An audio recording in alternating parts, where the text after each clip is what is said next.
Di Jawa Timur ini tidak ada satu desa pun yang bebas narkoba. Di narkoba itu standarnya mabuk apa gitu atau fly gitu. Ya suka ada yang begitu-begitu itu. Yang datang ke saya itu malah pengedar. Ya lama-lama kena dan akhirnya mengeluh kepada kita, ini gimana? Nah, ya edukasi kita yang ini gitu, yang kurang, yang nggak nyampe gitu. Kalau apa namanya, ini perlu ada campaign. Oh iya, campaign besar-besaran gitu.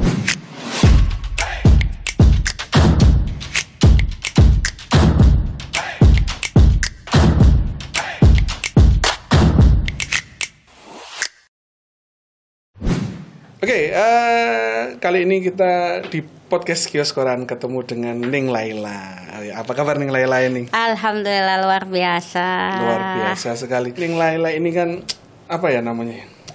Di Komisi A ya berarti ya? Komisi A, betul. Komisi A membahas tentang tata pemerintahan, betul. Terus apa namanya keamanan sampai narkoba berarti ya? Narkoba diantaranya. Nah, saya ini concern banget dengan narkoba sebenarnya karena di Jawa Timur ini kan kemarin saya baca datanya itu kan nomor 2 yang ditangkap paling banyak katanya itu yang Jawa Timur. Nah, ini ya menjadi concern kita bersama sebenarnya. Ya. Tapi sebelum kita ke sana mungkin saya mau ngorek-ngorek dulu masa lalunya Ning Laila, boleh enggak ini? Boleh. Tapi jangan yang kelam-kelam. Oh, nah, masa lalunya kelam. Masa lalu kelam itu punyanya mantan katanya. Oke, Ning Laila dulu waktu sekolah dasar itu berarti ada di...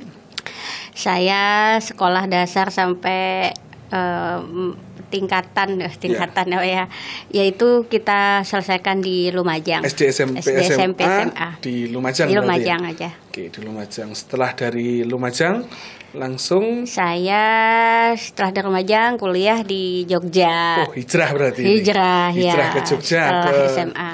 Ambil jurusan apa waktu itu?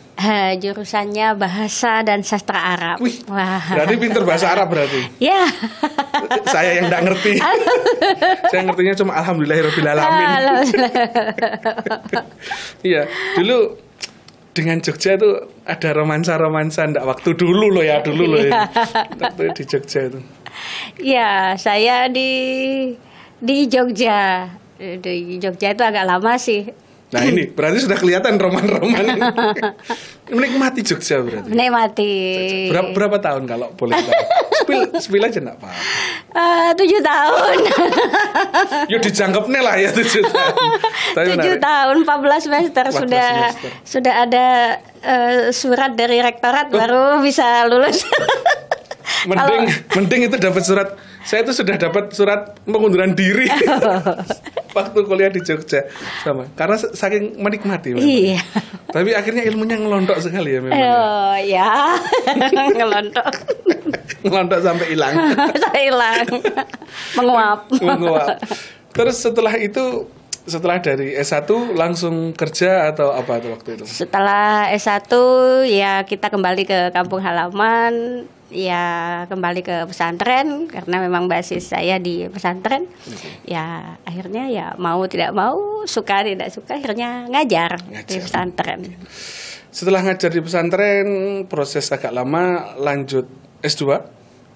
Ya setelah ngajar dalam perjalanannya kan ya kita perlu metode, perlu belajar tentang sistem pengajaran dan lain sebagainya. Karena ngajar saya di pesantren. Berarti S2-nya MPD berarti? MPD ya. Di Surabaya? Pendidikan. Ya. Oke. Ngomong-ngomong tentang pendidikan, berarti kan apa ya namanya? Kebetulan saya pendidik juga kan di sini. Saya juga punya concern tentang pendidikan adalah banyak adik-adik kita yang ada di lapangan yang kemudian melakukan atau sedang apa ya namanya, ada yang namanya bahasanya apa ya, saya cari bahasa yang paling gampang, agak susah juga, tapi gampangannya mereka tuh menyalahgunakan narkoba. Oh. Ya, ini kan penyalahgunaan narkoba ini kan menjadi concernnya banyak orang, termasuk di komisi A, komisinya Ning Laila, bener ya? Iya. Iya. Ya memang di Jawa Timur ini tidak ada satu desa pun yang bebas narkoba. Dari tidak ada satu desa pun. Tidak ada satu desa pun. Jadi semua desa itu sudah kemasukan narkoba. Mesti ada lah ya, ada. Pasti ada ya dari rata-rata. Itu apa ya? Apa sebenarnya penyebabnya kok seperti itu tuh, kenapa ya kira-kira ya? Ya kalau penyebab sih mungkin ditanya penyebabnya kayak penyakit Iya ya. sih. Penyebabnya dari mana-mana. Iya. Penyebabnya banyak ya. Salah satunya pastinya ya pergaulan tuh ya. Tapi di sini ya kita berharap ya peran pemerintah. Benar. Nah, itu sangat sangat kita harapkan, sangat penting untuk hadir bersama-sama bagaimana memberantas dari sekian ribu desa ini, dari sekian generasi.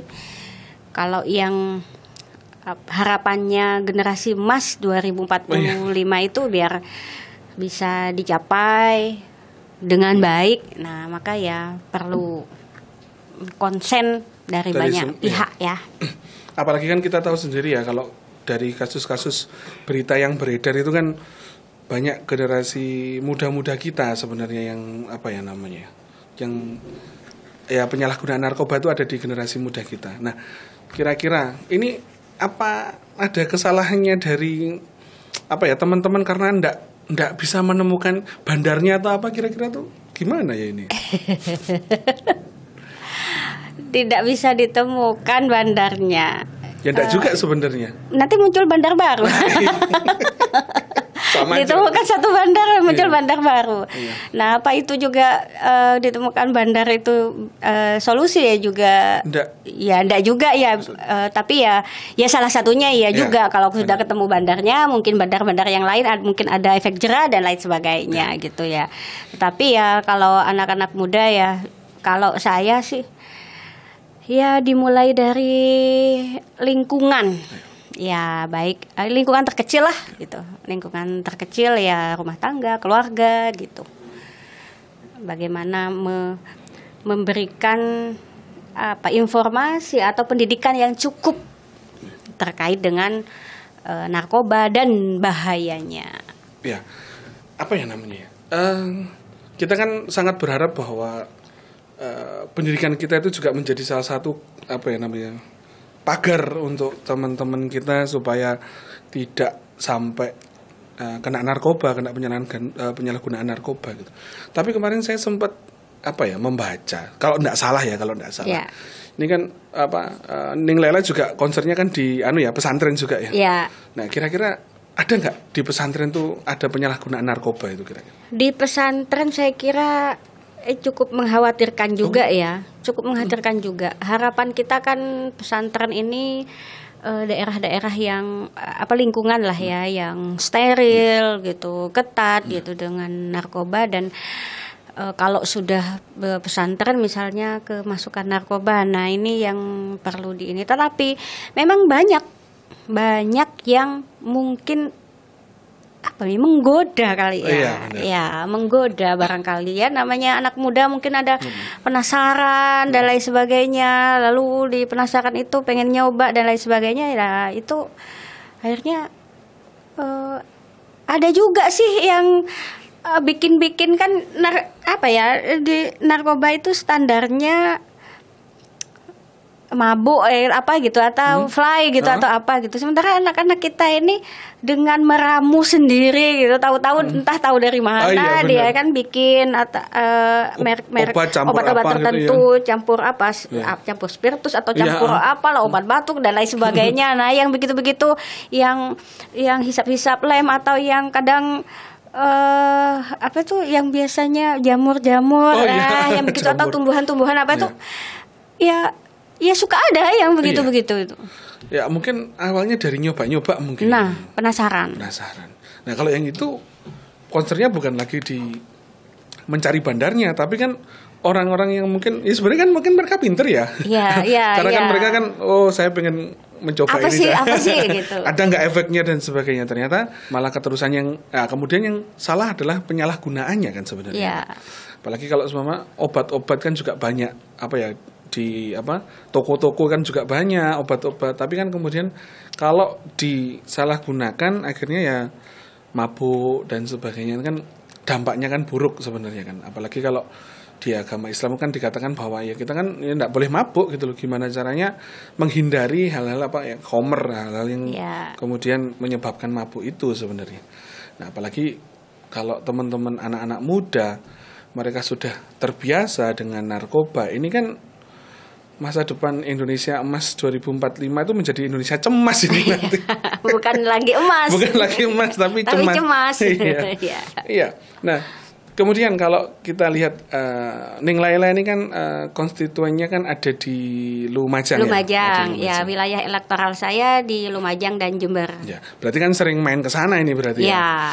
Nah, ada nggak cerita-cerita khusus atau mungkin ada orang yang lapor, Ning saya anak saya narkoba atau apa, atau mungkin ada cerita apa gitu? Suka ada yang di pesantren juga kadang anaknya ya kreatif itu tadi ya.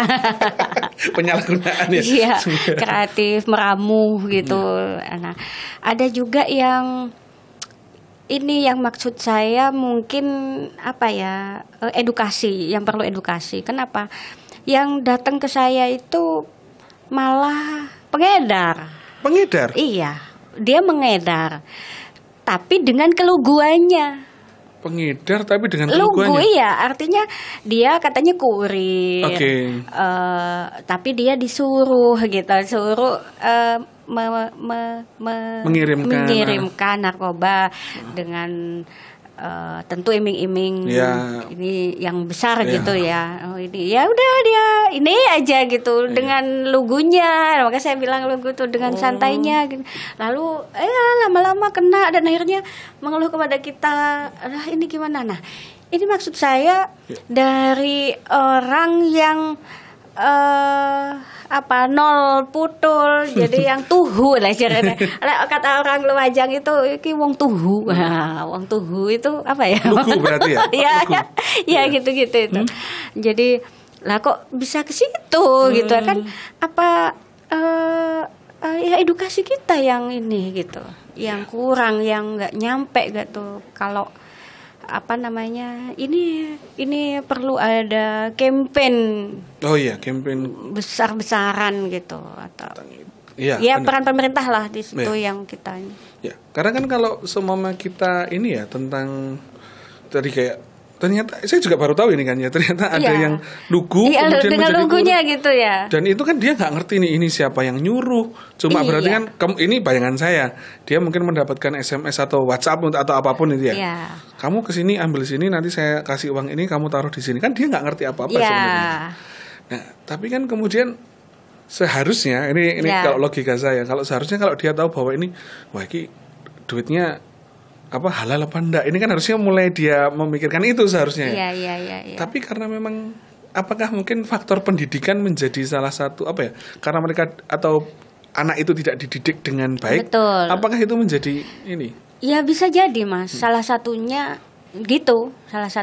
Jadi pendidikan, informasi yang kurang, ya begitu akhirnya kan informasi kurang. Kalau pendidikan cukup mungkin ya bisa ada pertimbangan-pertimbangan tertentu gitu. Nah ini kok saya heran juga. Padahal anaknya lugu ya kita. Ya anaknya lugu kok, iso bocah apa selugu ini gitu terus terjerat kayak gitu gitu kan ya, kita miris ya. Seakan banget itu sebenarnya. Kita tahu dia nggak ngerti apa-apa tapi kemudian tahu-tahu ketangkep, ya ini kan ya memang kita ya tidak bisa menyalahkan siapapun ya sebenarnya, tapi sebenarnya peran Dewan terutama Komisi A ini dalam pemberantasan narkoba di Jawa Timur itu sudah sejauh mana sih sebenarnya? Ya kita sudah dengan BNN di semua level ya. Kalau BNN di Jawa Timur, di kabupaten kota itu sudah kemarin aja beberapa bulan yang lalu ya, teman-teman Komisi A datang ya ke Lumajang bersama dengan Polres Lumajang dan BNN Kabupaten Lumajang sendiri ya, bikin bukan MOU sih, intinya fakta integritas bukan ya, memonitor lah. Oh, monitor, oke. Ya, memonitoring sudah seperti apa penanganan narkoba, atau karena kasusnya kemarin itu ada kasus ganja gitu ya, ladang ganja. Ladang ganja yang ketahuan ya. Ladang ganja itu sudah sejauh mana evaluasinya dari si penanam atau pemberi bibit dan lain sebagainya, itu sudah sejauh mana ternyata ya kita lihat di situ. Dan efek dari kedatangan Komisi A ke sana ya bagus juga buat masyarakat di sana. Akhirnya ada MOU, ada semangat tersendiri baik dari kalangan kepolisian, Polres, Polsek maupun BNN kabupaten di situ untuk bergairah bagaimana bersinergi memberantas ini. Ya tentunya dengan cara-cara mereka, dan ya cara-cara di kabupaten kami ya menggandeng salah satunya ya ormas, organisasi masyarakat. Ya memang mau ndak mau kita harus berkolaborasi lah sekarang masa seperti sekarang, mau ndak mau memang harus berkolaborasi antar institusi-institusi itu ya sebenarnya.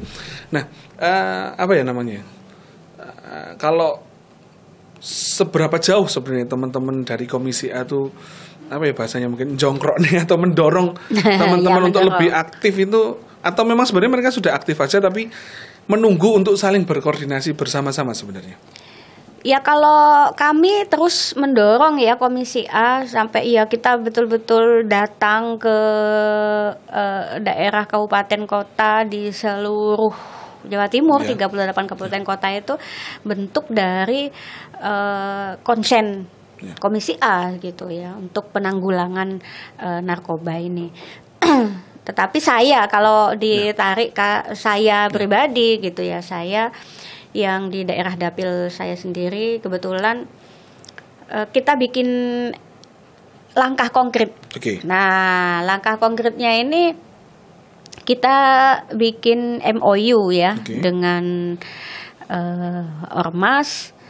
Kebetulan saya ini juga kemarin menjadi ketua Fatayat, yang juga hari ini OTW Muslimat.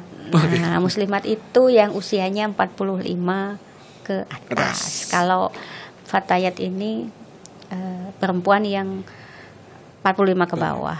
Nah, yang usianya usia produktif gitu ya. Nah, di situ kami bagaimana dengan ormas-ormas ini yang punya basis massa yang besar gitu ya, sampai di kecamatan, terus di desa-desa yang ranting-ranting itu tadi. Nah, dan mereka punya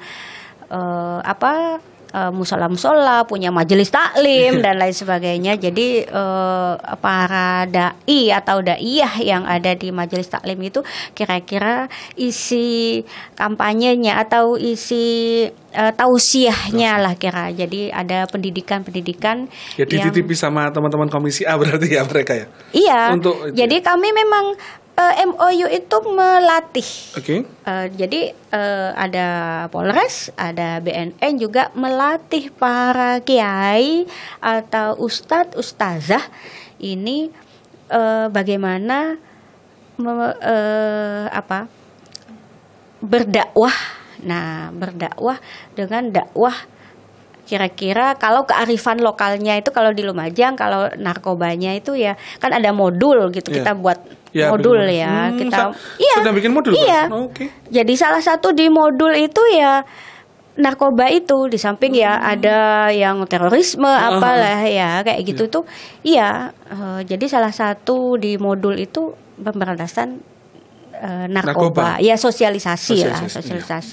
Jadi didukung oleh teman-teman BNN, dan ini bagaimana memberikan video atau slide-slide begini loh ibu-ibu gitu kan, itu ampuh ternyata. Ampuh sekali yang begitu-begitu itu, sehingga ya ketakutan apa generasinya seperti itu kan.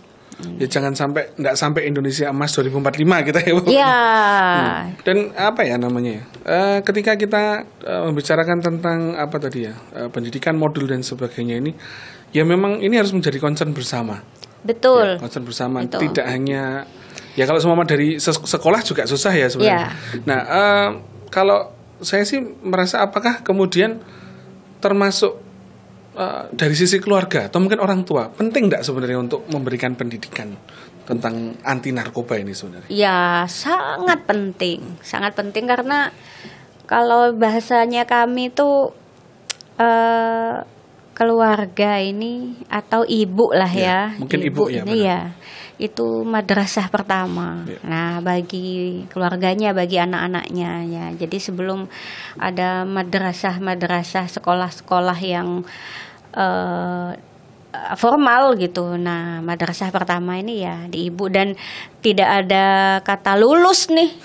Ya, kalau di keluarga dengan ibu lah ya. Nah, pastinya perhatian dari orang tua, terutama ya ibu lah ya. Makanya kemudian dai dan daiyahnya memang kita sisipkan atau kita urun untuk ayo tolong disampaikan di dalam kajian-kajian. Iya, betul. Itu ya benar. Oke, apa ya namanya? Ya ini apakah concern ini sebenarnya juga berangkat dari kayak yang teman-teman tadi yang lugu terus ditangkap itu, atau memang ini kajian yang memang sudah lama dari teman-teman Komisi A bahwa yuk kita harus memberantas narkoba karena ini menjadi salah satu pengrusak bangsa kita sebenarnya. Ya sudah lama sih, sudah lama ya, karena itu kan kasuistis aja ya, yang di saya ada kasus orang lugu gitu kan, mungkin akan ada banyak orang-orang lugu yang lain di Jawa Timur ini atau di Indonesia ini yang seperti itu. Jadi kita memang melihat kondisi Jawa Timur seperti ini yang tadi sudah disampaikan, ini nomor 2 nih loh di nasional gitu kan, sekali. Juara. Kayak jaraknya kayak gitu ya.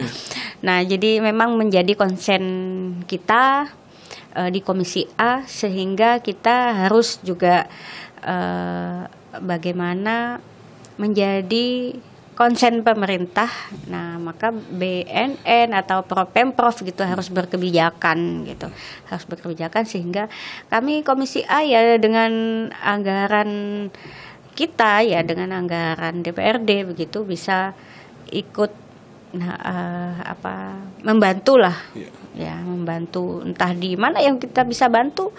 Kalau di sosialisasi kita bantu sosialisasi, kalau harus kita MOU di dapilnya masing-masing tuh, ini kan ada di dapilnya pasti ada wakil rakyat gitu yang di situ bisa lah dikeluhkan masalah-masalah begini. Ya, apalagi kan kalau semua kita tahu ya, kan anggaplah gini, ini aja ada anak yang lugu yang kemudian ditangkap. Terus kemudian kan ada juga nih orang tua yang lugu, mungkin nggak tahu anaknya kena narkoba. Gitu. Bisa jadi lebih banyak. Iya. Nah, ada nggak concernnya teman-teman Dewan ini tentang hal itu, atau mungkin direhabilitasi atau ditangkap atau apa mungkin kalau ada? Ya sesuai dengan ini sudah ya SOP-nya, kalau misalnya ketangkep ya harus diapain begitu ya, karena ya yang di konstituen saya yang tadi lugu itu ya ketangkep ya akhirnya diproses hukum dan lain sebagainya, itu kan sudah normatifnya memang seperti itu ya. Sudah memang SOP-nya begitu ya, tetap dijalani itu. Tapi apakah enggak ada kayak Ya ini anggaplah saya sama anggaplah orang tua, tapi ya saya berharap semoga jangan ada di Nauzubillah, jangan sampai seperti itu. Tapi kan saya membayangkan kalau saya punya anak, terus anak saya ternyata karena mungkin kesibukan saya tidak bisa menemani anak saya, terus tahu-tahu anak saya kena penyalahgunaan narkoba gitu kan, pasti saya sangat berharap untuk jadi kekhawatiran semua orang tua gitu, termasuk kita. Ya apakah kemudian kita harus menyalahkan siapa? Kalau saya sebagai orang tua, kalau saya tanya nih, saya ini warga Lumajang ini semua, di konstituennya Ning Laila. Ning, ini anak saya kayak gini gitu ya. Gimana ini, saya mau direhabilitasi saja, jangan ditangkap, itu gimana kalau dari Ning Laila?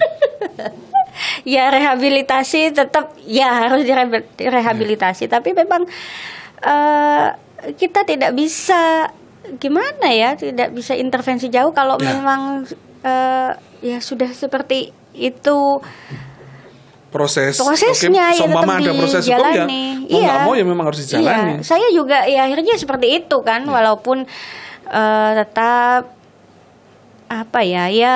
kita sebagai orang yang diberikan keluhan komplainnya ke kita wakil rakyat, kita mediasi lah, itu wajar lah kita mediasi, tetapi proses hukum tetap kalau memang ada proses hukum di dalamnya ya memang harus berjalan. Masa terus harus kita bebaskan karena ada intervensi dari Komisi A gitu kan. Waduh, ini kan juga menjaga wibawa semuanya kan. Siapa tahu memang dia cuma pura-pura aja, siapa tahu ternyata anaknya kayak tadi pengedar, pura-puranya nggak tahu, ternyata sebenarnya dia juga memanfaatkan. Jadi itu kan juga sudah di luar ini kita tetap ikuti prosesnya begitu. Saya tuh dulu pernah mendengar atau mungkin membaca, saya juga agak lupa. Teman-teman dewan ini ada nggak concern untuk seumpama gini? Setahu saya nih untuk kayak kalau seumpama memang ada yang direhab seumpama atau itu kan sekarang belum ada rumah sakitnya nih.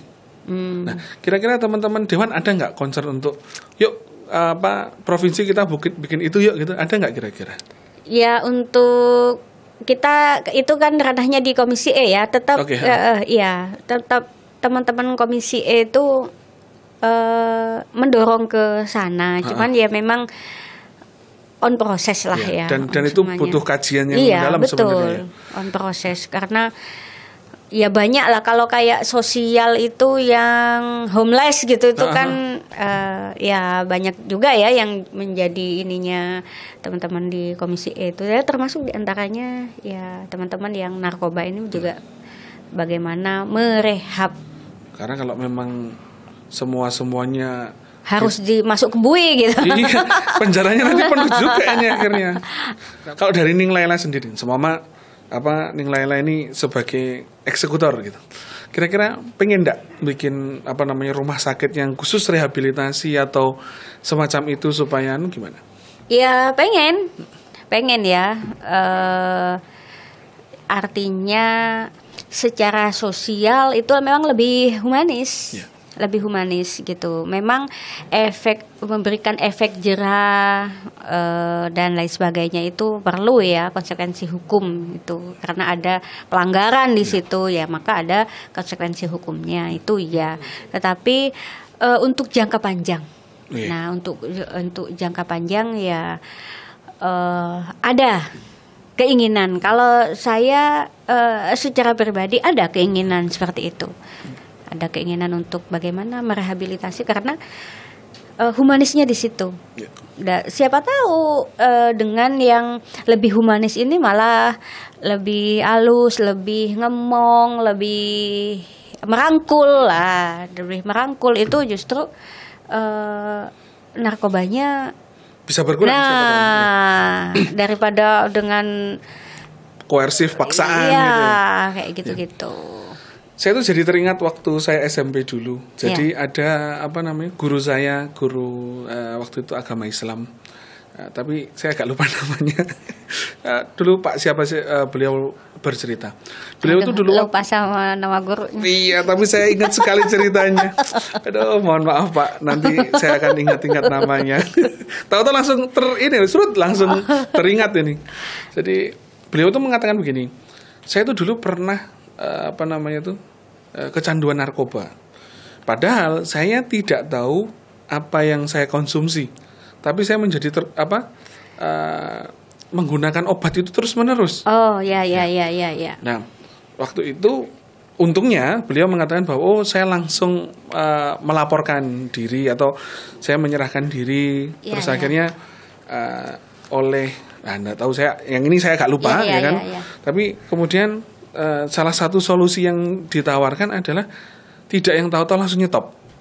Tapi kemudian dikasih ada ketagihan gitu ya. Ketagihan. Jadi padahal itu waktu itu obat yang ada di pasaran kalau nggak salah. Tetapi memang dia kemudian minumnya sekitar 4 atau 5 kayak gitu. Jadi langsung minum terus dia langsung nge-fly. Itu waktu beliau muda itu.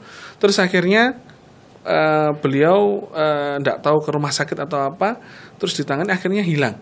Nah, akhirnya beliau menjadi melanjutkan kuliah, lulus terus kemudian menjadi guru agama Islam. Nah, satu hal yang saya tangkap dari apa yang beliau sampaikan adalah ternyata ketika ada rehabilitasi dan memang itu keinginan dari diri atau keluarga dan sebagainya, memang kemudian dia malah menjadi kayak bahasa mungkin duta anti narkoba mungkin dia ke teman-teman saya ke SMP apa itu menjadi sangat concern bahwa kamu jangan menggunakan narkoba karena itu sangat berbahaya dan sebagainya.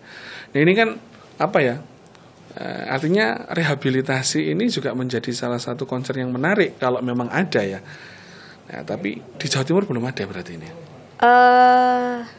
Saya tidak bisa memastikan di mana ada apa begitu ya. Tapi saya pernah ini melihat ini pesantren gitu ya. Iya, pesantren yang konsen di situ, yang rehabilitasi. Memang rehabilitasi. Iya. Jadi pesantrennya memang untuk para pecandu itu. Jadi ya dengan treatment di pesantren, baca Al-Qur'an dan lain sebagainya. Nah, itu gitu. Jadi mungkin memberikan kesibukan di situ, terus tausiah-tausiahnya itu mungkin rohani gitu ya, yang diketuk atau bagaimana gitu ya. Itu ada saya. Tapi exactly di mana itu saya agak lupa. Tapi ada kalau pesantren ya. Makanya saya secara pribadi pengen yang begitu lah ya, karena ada nih gitu. Memang yang perlu perhatian, perlu konsen gitu, bukan hanya pendidikan ini aja, tetapi pendidikan formal gitu ya, tapi harus ada nih yang merangkul orang-orang yang begitu. Karena saya juga pernah kalau dengan cerita kasus yang kayak gitu, saya ada juga nih, tapi minum salah satu produk jamu lah herbal gitu, sebenarnya herbal gitu, tapi mungkin diminum dalam jumlah banyak dan dia sakau gitu, dan dia tidak sadar kalau itu sakau, tapi dia punya penyakit ketika minum obat itu dia jadi lebih tenang begitu, lebih tenang, dan lama-lama ketika sudah lama gitu kambuh gitu bahasanya yang tetangganya atau keluarganya lah, kambuh iki wong arek kambuh, dan ditukokne seperti jamu itu gitu, karena kambuh tadi, penyakitnya kambuh gitu, suka sakit apa gitu kambuh, dan biasanya kalau minum itu sembuh gitu kan. Lah ternyata memang ada salah satu keluarganya yang juga bekerja di lab kesehatan. Lab kesehatan. Nah, itu ternyata ketika melihat, nah ini bukan kambuh, bukan ini, tapi dia ini sakau gitu. Dan kenapa kalau dikasih obat itu jadi sehat, jadi ini gitu? Ya karena memang ini kecanduan. Nah, ini kan bagian dari edukasi yang tadi itu. Gitu, karena dikiranya dia penyakit dan sembuh kalau di ini, dan nanti kambuh lagi kalau dikasih obat itu dia akan sembuh. Nah, dan gitu kasus kan. seperti itu tidak sedikit, di Jawa Timur. Dan saya meyakini itu. Iya. Ya ini yang akhirnya apa ya? Ya memang harus menjadi concern bersama, harus menjadi perhatian bersama, tidak hanya Komisi A, harusnya semua pihak semua harus terlibat di dalam ini. Ya, Komisi A hanya beberapa gelintir aja gitu kan. Kalau hanya di ini ya tidak cukup lah ya. Pastinya keterlibatan semua masyarakat, tokoh-tokoh masyarakat, semuanya pasti sangat diperlukan untuk ya mencapai, ya tidak hanya mencapai karena punya target 2045 tidak. Iya. Nah, tapi justru lebih luas lagi sebenarnya.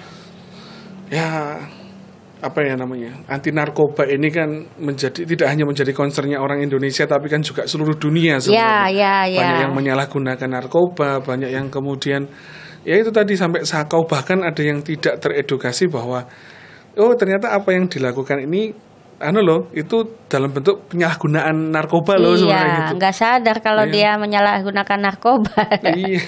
Jadi kan obat, ada yang tidak sadar bahwa itu yang diedarkan, yang dikirimkan itu narkoba. Nah, kan gitu kan. Iya. Ya, artinya kasihan juga orang-orang yang lugu, yang kemudian mereka tidak tahu. Nah, artinya kalau tidak tahu kan memang negara harus hadir untuk mengedukasi itu. Nah, kalau seumpama gini, kita kan Jawa Timur itu kan kalau dari data ini, kalau data saya juga nggak tahu data yang terbaru emang benar apa enggak, tapi kan kita ini kan nomor 2 nih di untuk penangkapan penyalahgunaan narkoba di Indonesia. Nah, apakah ini sebenarnya karena di Jawa datanya kita di Jawa Timur ketahuan aja. di luar Jawa Timur enggak ketahuan. Karena ada angkanya. Atau memang sangat tinggi memang di Jawa Timur penyalahgunaan narkoba. Ya, kembali lagi kalau dilihat di data dan tidak ada satu desa pun yang bebas gitu yang bebas narkoba, ya berarti kan tinggi. Memang real tinggi ya. Dan kita lihat juga perasaan kanan kiri di kampung itu juga si itu. Iya. Saya lihat nggak jauh-jauh di kampung saya aja ada juga yang ketangkep gitu. Jadi bukan hanya menggunakan, ya itu salah satunya ada yang pengedar yang lugu, ada juga yang pengedar yang nggak lugu. Yang nggak lugu, yang nggak lugu. Bahkan pas ditanya ketika itu nggak ngaku gitu. Tapi lama-lama karena tekanan mungkin dari Polres akhirnya ngaku taruh di loteng, gitu kan ada juga, dan itu ada di sekitar kita. Nah, mungkin ada himbauan atau ajakan dari teman-teman Komisi A terhadap masyarakat di luar sana tentang campaign anti narkoba ini, mungkin boleh Ning Laila sebelum kita menutup podcast kalau kita. Saya buat teman-teman muda yang nggak ada untungnya deh narkoba gitu ya, tetap berperilaku yang positif, dan untuk keluarga jaga keluarganya. Nah, untuk para ibu, ayo kita jaga anak-anak kita, jaga keluarga kita. Ya, luar biasa. Jadi sebagai keluarga pun kita juga harus belajar ya ternyata. Apakah anak kita tahu-tahu emang lugu? Dan jangan sampai memang kita harus well educated atau well informed tentang itu sebenarnya. Harus selalu update lah karena beda lah. Apalagi bentuk-bentuknya narkoba juga semakin aneh-aneh. Yang kayak dulu yang pensil narkoba itu dan sebagainya. Itu. Hari ini seperti apa kita juga nggak tahu. Wah, ini kalau kita membicarakan narkoba itu nggak ada habisnya nih. Tapi terima kasih Ning Laila sudah hadir di podcast Kios Koran. Nanti jangan lupa diborong koran saya ya. Biar saya dapat pendapatan lebih. Terima kasih Ning Laila. Sampai jumpa. Assalamualaikum warahmatullahi wabarakatuh. Terima kasih. Sama-sama. Top.